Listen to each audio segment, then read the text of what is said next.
Individuals living in poor and disenfranchised communities have a harder time finding and affording healthy options due to a lack of resources in these areas that are considered to be food deserts. I don't think this was an accident, not to build grocery stores in this area because the people here, it's not just about black people, it's about poor people. Route A4, destination. Tony is one of more than 23.5 million Americans who live in a neighborhood which the USDA calls a food desert. That means they have limited access to healthy, fresh, and affordable food. For Tony, getting groceries requires traveling 2 miles with the help of 2 buses. It takes 40 minutes each way. It's a struggle to get there, especially when you're 71 and have to carry a week's worth of groceries back home without a car. Joining us this evening with more on this topic is NNV Weekly contributor Nina Shabazz. Greetings, sister. Welcome back. Greetings. How are you this evening? Oh, I'm doing fantastic. How about yourself? I'm doing well. Thank you. It's great. So let's hop right into it. So for those who might not know what the term food desert means, can you provide a brief description? Sure. It's basically what she was describing in the segment, the previous segment, that's saying that a lack of healthy and fresh food options, which includes fruits and vegetables, and for those who consume meat, fresh meat and poultry, and that sort of thing. And so our options are very limited. And as you saw in the clip, they have to travel outside of their neighborhood in order to get a decent option or selection of foods. And so they call them food deserts just because of the sheer deprivation and options, that are limited to, that Black and brown residents are limited to. Absolutely. Yeah, absolutely. Myself, I've also lived in areas where it was a food desert, and I've lived in areas where there were nutritious. Sorry, nutrient rich. That's the word. Right. Nutrient rich markets everywhere, and so I've definitely seen both sides of the spectrum. And have you ever lived in areas where there was a food desert? I have growing up, in the hood, as many of our people have grown up. I will say this. So, I grew up in a very nutrient-rich soil-producing state, which is Florida, which produces everything. And so, most people had fruits and vegetables growing in their yards, and so we could literally go. I had an orange tree, grapefruit tree, plum tree. You could exchange with your neighbor. Hey, I have some bananas, and so, it's one of those things that we didn't, in terms of nutritious, and, fruits and varieties, we had an abundance. So I will say I'm actually, I was fortunate living in a quote unquote, immigrant slash, Black and brown community where people came from the islands, Puerto Rico, Right. Jamaican, and they grew their own foods. And so, when we did have, fruits and vegetables, we did have an abundance, but we did actually drive outside of our neighborhood, to the grocery store for the good stuff, so to speak. Interesting, because I do remember as well back in my hometown, Bermuda, we would have various amounts of fruit trees to our discretion as well. But for other states and neighborhoods that don't have that um, privilege, food insecurity is a growing threat to them. So why is there so many food deserts in Black and brown communities across America? Well, going back to the previous slide, it's a matter of it was designed purposely that way. And when you look at the production cost that goes into foods and that sort of thing, Black and brown communities aren't considered. I guess the word I'm looking for is having that expendable income to spend the additional money to pay for the quality of foods that, so many of our other counterparts receive. And so there's actually food delivery trucks, they deliver by zip code. And, your chicken is not the same chicken that, in a certain zip code as you would, if you compare it to a lower income neighborhood. Even if you have the same grocery store, Right. your quality is lacking. And I've actually spoken to some of these food delivery truck drivers, and they have said you can get terminated for distributing food outside of a particular zip code. And so Wow. it is really by design, and it's at a detriment on purpose, to the Black and brown folks. Bottom line is just our health is not a priority. And so that's why you have people traveling outside of their jurisdictions, because they realize the quality lacks in their neighborhood store. Right. Wow. And that's interesting, because I had my first experience with that, or I recognized it with my first experience whenever I went to we have Kroger's out here. So whenever I went to a Kroger's grocery store out here in Texas, in a wealthier area, they had seeded grapes. But Right. back where I was living at, we didn't have seeded grapes. And Right. when I recognized that, I was taking the time out to pay attention to the stock for at least that whole year, because I wanted to know, am I missing out on the stock, or do we just never get seeded grapes? And the whole year that I paid, and even till now, we never receive seeded grapes, seeded watermelons, or higher quality produce. So I definitely recognize that myself. And going back to what you were saying about our health not being a priority, then why are there an abundance of fast food restaurants in these food deserts? Because cheap and processed food is it's easy to make. It costs nothing to make. You can put so many different fillers in it and call it food. When you go out of the country, you travel out of the country, not too long ago, Ireland, they labeled, I believe it was a bun or the bread from Subway. They said this is not considered bread in our country. And Wow. they did not allow bread to come. And so when you go outside of the United States, you see a lot of countries having a severe backlash against allowing things to be imported from the United States, because the health of their citizens are at a much higher priority, as opposed to the almighty dollar cutting costs and just making a profit. And so when you start to look at other countries banning U.S. products and calling our products that we call food, this is not food. This is a product. Even when you look at the sliced cheese, this individually wrapped, it says cheese product, and so it's not called cheese. And so when you look at other countries that have effectively disallowed our products from entering into their country, then that there's not just a problem with the Black and brown community. It's the American people whose health is suffering overall.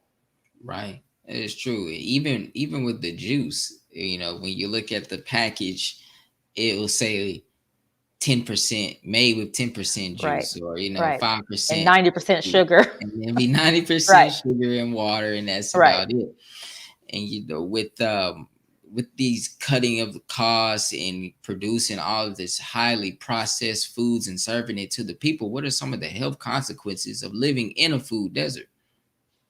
Well, I mean, we saw, this really come to fruition even during the pandemic last year, of all of the existing conditions that have laden Black people, diabetes, heart disease, cancer, and that's just a short list. And so we know that obesity carries with it a death sentence, a quicker death sentence.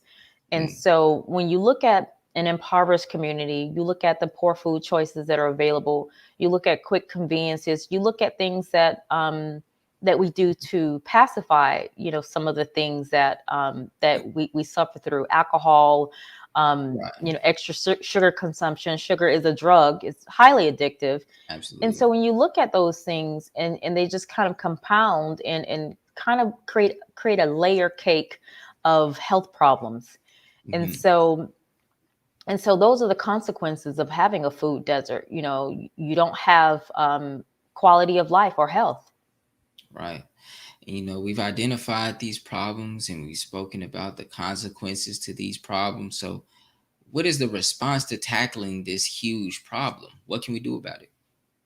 Well, you have a lot of people who are being quite inventive. You have people starting to grow. You start to see a lot more Black farmers coming to, starting to farm. You see a lot more Blacks going to farmers markets, and you even see farmers markets accepting the EBT cards that a lot of our lower income Mm. families receive.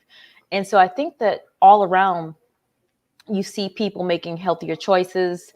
You see people, skipping meat and cutting meat and things like that out of their diet as a way to combat some of the Mhm. health issues that they suffer. Yeah, absolutely. And real quick, what are some programs and other services that you believe can help combat food insecurity and promote more self-sufficiency? Right. So I think, if we continue to take control, there's a lot more community gardens that are popping up as a response to having the need and the demand for fresh fruits and vegetables. Community gardens are a really good answer that we can use.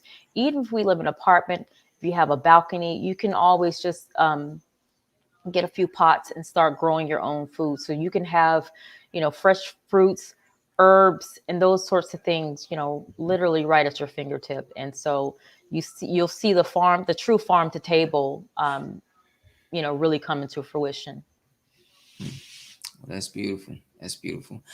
For right now, let us pause for announcements from our sponsors. And then when we return with some information on those combat food deserts, we'll be right back. Be a part of the force that powers truth in journalism. Go to nnvnews.com/donate.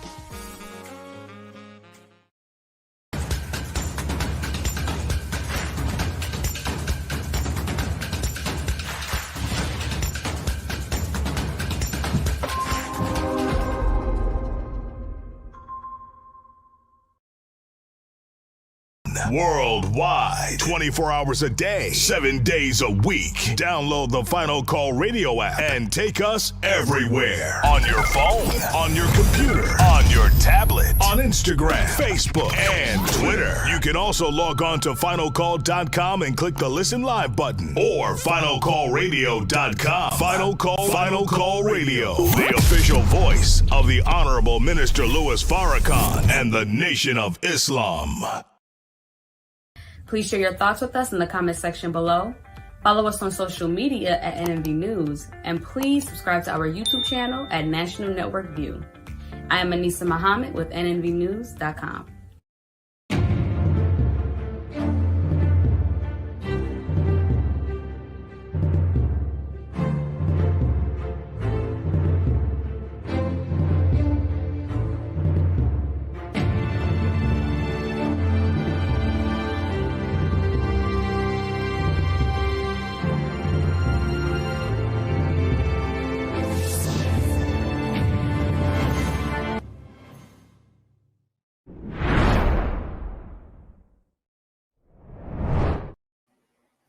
As the push for a healthier lifestyle arises in society, people are looking for the best plant-based vegan foods made with high-quality ingredients, and at least one Black-owned restaurant located in Rochester, New York, is doing that.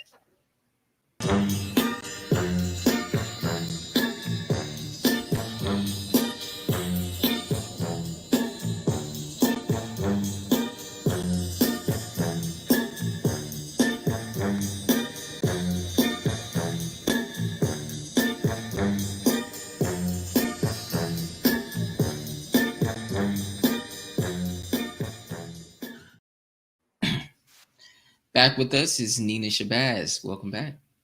Thank you. Thank you. Yeah. So, is this establishment vegetarian?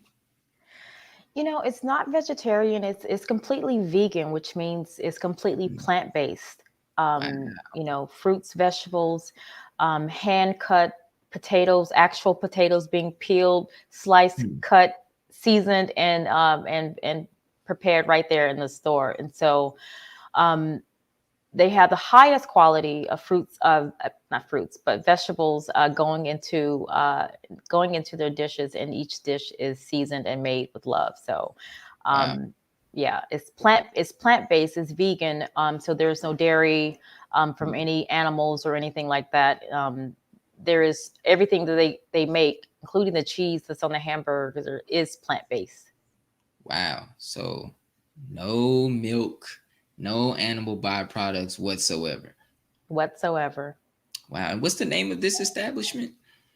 This establishment is called Allah's Kitchen. And so just the name of itself, it kind of edifies how we should be eating, how we Hmm. should, treat ourselves in terms of consuming the best that we produce.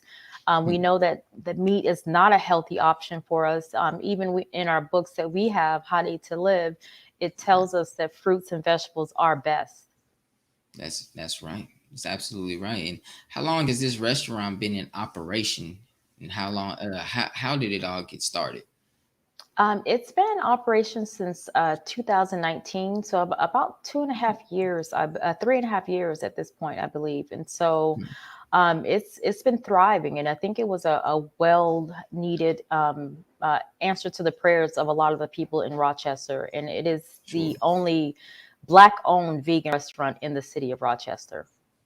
Wow. And so, we just had a conversation about food deserts. Is Rochester, New York, one of those type of communities? Well, I think any community that has a Black and brown population, you will have a food desert. When you Hmm. go outside into some of the more affluent communities, you'll see that they have a much larger selection in terms of fruits and vegetables, because the community demands it. And so I Hmm. think that we have gotten complacent in terms of how we have allowed people to treat us, that we haven't demanded more. We elect city officials and a lot of these do nothing politicians, and we essentially have tolerated some of the worst treatment. And so that's why you see a lot of our communities in the conditions that they're in. Yeah, that's right. You said that this establishment was like an answer to the prayers of the people in that community. So why is it important to open the establishment there? Well, because I think that when you have a noble idea, to you look around and you see that there are a lack of options. The Mm. proprietor of this particular establishment, he had a vision of bringing some of the best foods to um, the people of Rochester. And so I Mhm. think that once you start, with your vision, it kind of takes a life of its own. Just Yeah. today, he had a customer appreciation day where he gave out free food, Mm. and people approached him with tears in their eyes and say, "You Wow. don't understand how this meal has impacted my life for today. You don't Wow. understand what you mean to this community." And so I think that when we have a vision to do something for the community, it does take a life of its own. And so it's evident in the community comments. It's evident in the reviews that this is an answer to many people prayers in the city of Rochester. Wow, that's beautiful. For the people out there in the community to, show their gratitude for his work and to express how, his work and his food has really impacted them. I just can't imagine the type of energy that's flowing throughout that community with that establishment there. What are a few examples of the products and healthy foods that are provided? Well, there is there's a veggie burger, not veggie burger, but it's the plant-based burger. There is a culture bowl that has uh, the the vegetables that you saw. They make their own. Seitan is a type of you can, it's a wheat product, and you can make it have the texture of meat. And so for those who do not eat soy, because soy does throw up the, your hormones, um, people do look for different alternatives for their protein. And so seitan, they actually make it themselves from scratch in the store. And so when I say it's a from scratch establishment, it literally is from scratch, and you would be hard pressed to find a restaurant that has fresher food. Wow. Absolutely. And, our people seem to be hungry, if you will, pun intended, Right, for better right. quality food and better nutrition, and more are turning to healthier lifestyles that forego meat and other traditional foods that cause health problems in the Black community. Are you noticing this trend? I am noticing this trend. I follow a lot of different food pages. I'm a bit of a foodie myself. Haven't quite made the complete leap to veganism. I do stay to more of a vegetarian lifestyle. So because I do still have my guilty pleasure of ice cream, and so I like salmon. But I do see that a lot of especially in when you look at our community, more of our people are starting to do garden clubs.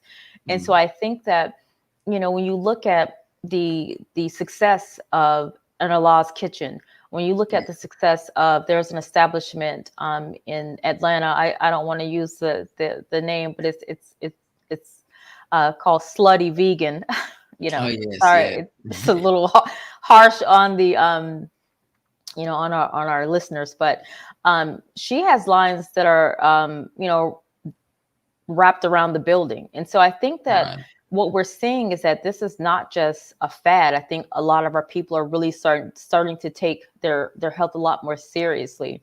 You start to see a lot more Black-owned yoga studios that are coming. You start to see a lot more, so I think our people in general are just really understanding that, health is wealth. I mean, health is the wealthiest thing that you can have. And once your health deteriorates, you're no good to anyone or yourself. So I think that, the best thing to do is to preserve your health, as opposed to the costlier intervention of having to repair it once it's gone. No, absolutely. And, you mentioned about our people are really beginning to understand that health is wealth, and that if they deteriorate and fade away, then it means nothing. We mentioned before that we've gotten so complacent with being treated the way that we're being treated, and having the restaurants and the markets that we have in our communities. Do you feel like, Black people opening up these vegan restaurants and making it taste better, and that is kind of causing people to start to demand more from our community leaders? Absolutely. Even when you look at the fact that, at one point, this, people were looking at veganism as kind of maybe, a fad or something like that, or something that will kind of fade away in popularity. It has proved to only grow in terms of popularity, because I think that people demand it. And so once you see a lot more establishment, I mean, when you see chain restaurants such as TGI Fridays offering Beyond Meat burgers and stuff like that, yeah. I think they see that this is the public has spoken. And so I think that when you see this trend continue, you start to see celebrities come in, people of notoriety come in and support these establishments. That's Umar Johnson, that's actually that visited Allah's Kitchen and had an event there. You start to see that our people in general really value their health. And so, there's the old saying that people vote with their feet. And so in this case, people are voting with their forks. And so they're choosing health over the status quo. Absolutely. And I feel like, people are just not used to change. And now that they have been exposed to healthier options that also taste very good, they realize that they can eat better, they can eat well, and it doesn't have to be a salad every day. So now they're finally taking the initiative to attack their health with better food options. And, you know, restaurants as well are just a hard business to establish and thrive in. So with these people, or with our people finally taking that initiative, what has been the response from the community? Well, there's some images also, and I think if we can add the clip to hit the Facebook page, there have been lines down the sidewalk during the pandemic in order to get this food. And so, I think that, like I was telling you, the response has been overwhelming. When he had a customer appreciation day, there were people, just waiting for hours. And, like I said, people were coming up with tears in their eyes and saying, you don't understand what this restaurant means to the community. And so the response has been overwhelming, and for the staff and for the community. And so I think you're only going to see a continuation and a surge in the demand for these kinds of food, because, who doesn't want to eat healthier foods that really taste good and prolong their health? It's a win-win all around. Absolutely. Absolutely. We definitely have to strive to eat to live. And, as we're eating to live, it doesn't have to be boring. It can definitely taste good. But I definitely want to thank you, Sister Nina, for joining us tonight and taking the time out to have this discussion on these two very important conversations that we need to have. I'm sure that I was definitely enjoying our conversation. I'm sure our listeners were too. So thank you again for joining us tonight. You're very welcome. It was my pleasure. Have a good night. Thank you for joining us today and tuning into National Network View. Please share your thoughts with us in the comment section below. Follow us on social media at NNV News, and please subscribe to our YouTube channel, NNV News. This is Tariq X with National Network View News. I wish you all peace, blessings, and well-being. Good night. Be a part of the force that powers truth in journalism. Your support helps to combat false media. Cash App, NNV News. Asiatic Minds, online education, helping our children to discover their God-given skills, gifts, talents, and passion that will allow them to see their greatness as well as the greatness of our people. And upon discovering that greatness, infusing them with the desire to use it for the betterment of themselves, their families, our people, and the world. Classes begin September 1st. To enroll, visit AsiaticMinds.com. This is Sister Sajda Muhammad. We are proud to announce that the Sajda House commemorative Elijah coins are finally here. This priceless heirloom, made from recycled copper from the messenger's home, is now available at sajdahouse.com. Greetings from National Network View. This week's Final Call cover story headline is dedicated to a good man and his good works. Longtime Chicago pastor and activist Father Michael Pfleger has worked tirelessly on behalf of poor and disenfranchised residents for decades in the face of opposition and trials. He continues to fearlessly fight and press ahead for the most vulnerable communities. This FCN volume number 37 edition middle page article is a message by the Honorable Minister Louis Farrakhan entitled, "We Must Depend on Allah and Ourselves." To read more, subscribe to finalcalldigital.com and tune in to the all-new Final Call Radio. This is the NNVnews.com Final Call Cover Report. Please make sure you leave your comments and questions in the comment section below. Follow us on Facebook, National Network View, and make sure to check us out on Twitter as well, National Network View. This is Sergio Gutierrez with National Network View, signing off.